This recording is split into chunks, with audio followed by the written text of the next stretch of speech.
Oh, j'adore. Je t'assure, moi, vraiment, cette Non, histoire, bravo, elle a hein. changé ma vie. En Essonne. Mais ça change tout, ça. C'est où l'Essonne déjà? J'aurais jamais imaginé. Ah ouais. J'y crois C'est pas. génial ce que tu racontes. Tout ça, en Essonne. Bonjour les amis et bienvenue à ce podcast qui vous aide à captiver votre auditoire avec assurance et élégance. Vous redoutez ces soirées où chaque discussion ressemble plus à un escape game qu'à un échange entre amis?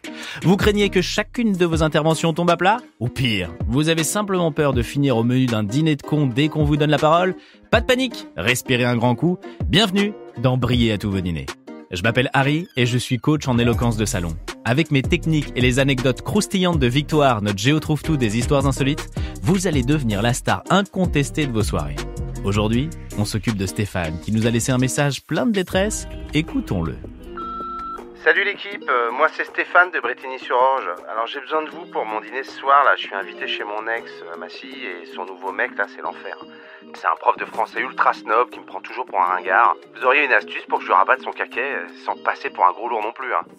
Alors Stéphane, tu as frappé à la bonne porte. Pour ton dîner, on va t'équiper d'une technique redoutable utilisée par les plus grands stratèges, le pivot tactique de Sun Tzu. Briller à tous vos dîners.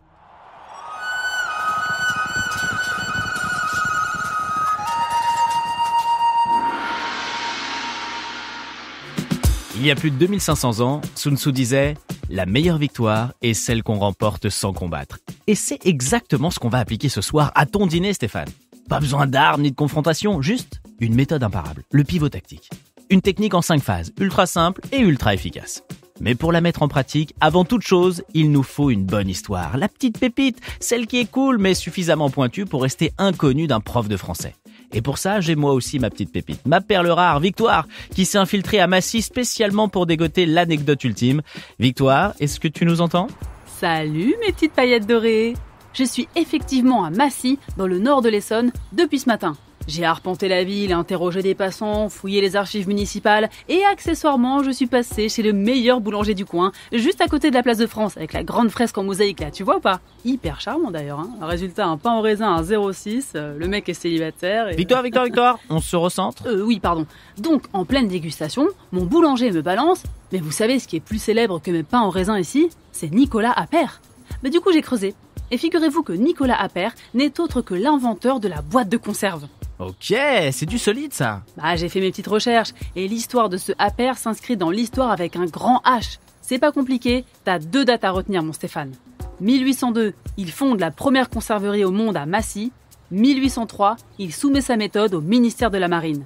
Et là, c'est le tournant décisif. Il invente la conservation par la chaleur, autrement dit, l'appertisation. Il crée les premières boîtes de conserve quoi.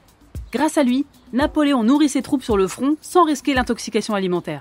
Le gars a littéralement révolutionné toute la chaîne alimentaire. Génial. Là, tu vas les faire voyager et ils vont pas atterrir tout de suite. Hein. Mais dis-moi, Victoire, comment notre Stéphane lance ça dans la conversation? T'as repéré un truc à Massy? Yes, j'ai trouvé le truc qui passe easy. À 2 pas de la rue de son ex-femme, il y a une école qui porte son nom. C'est qu'ils en sont fiers ici à Massy. T'es parfaite, Victoire, on a tout. Allez, c'est parti pour la pratique. D'abord Stéphane, la phase 1, mettre l'adversaire en confiance. Tu fais genre tu écoutes, tu laisses ton prof de français s'enfoncer tout seul dans ses monologues sans fin, sois patient, puis dès qu'il reprend son souffle, bam! La phase 2, l'observation l'air de rien. Tu la joues un peu détachée, tiens, d'habitude je passe pas par là, mais ça fait gagner 5 minutes, en passant devant l'école Nicolas Appert. C'est bien qu'il y ait une école à son nom, hein. Un sacré bonhomme celui-là, non? Et tu laisses un silence. Et c'est la phase 3, que j'appelle le flottement stratégique. L'absence de réaction va créer un instant un peu flou. Là, avec toute la finesse du maître stratège, tu lâches. Vous connaissez sûrement. Ton prof va hésiter. Et là, bim, phase 4, l'instant décisif. Nicolas Appert, vous savez sûrement qu'il a inventé les boîtes de conserve. C'est dingue, quand on y pense, ce mec a fait basculer le monde dans une autre ère. Avant lui, manger, c'était un peu comme jouer à la roulette russe avec la dysenterie. Si jamais il tente le tout pour le tout du genre « À t'entendre, on dirait qu'il est plus important que Pasteur », tu le percutes avec un « Justement, c'est l'erreur classique. On sous-estime son impact. Il a ouvert la voie à notre mode de vie moderne. Grâce à lui, on a pu diversifier l'alimentation, lutter contre le gaspillage alimentaire et faciliter le transport des aliments sur de longues distances. Imagine, sans lui, on en serait peut-être encore à trouver qu'un rat grillé au feu de bois, c'est pas si mal tant qu'il est frais.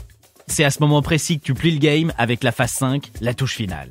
Qu'est-ce que tu nous as trouvé pour terminer en beauté, Victoire ? Oh, ça va te plaire. Le mec avait une mentalité en avance sur son temps. En 1809, le ministre de l'Intérieur lui propose soit de poser un brevet, soit d'être récompensé par l'État en échange de la publication de ses méthodes.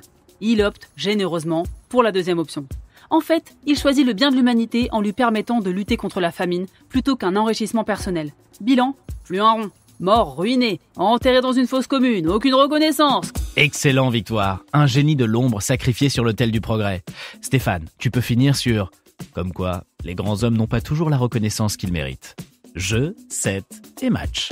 Et là, ton prof de français, il est en PLS et ton ex, elle te regarde du genre « mais attends, mais pourquoi j'ai quitté déjà ?» Mais attention, Stéphane. Même si au fond de toi c'est Ibiza, sur ton visage, on doit avoir l'attitude d'un sage qui sait qu'il a déjà gagné. Donc vous l'avez compris les amis, avec le pivot tactique, plus besoin de lever la voix ou de sortir les gants de boxe pour s'imposer à votre dîner. Une observation bien placée, un silence maîtrisé et une anecdote percutante. Et vous voilà l'invité dont tout le monde se souviendra. Sur ce, merci à Victoire pour nous avoir encore une fois déniché une pépite. Et on se retrouve très vite en Essonne pour un nouvel épisode de Briller à tous vos dîners. Et d'ici là, n'oubliez pas, même assis à une table dressée au fin fond des ténèbres, il y a toujours le moyen de briller.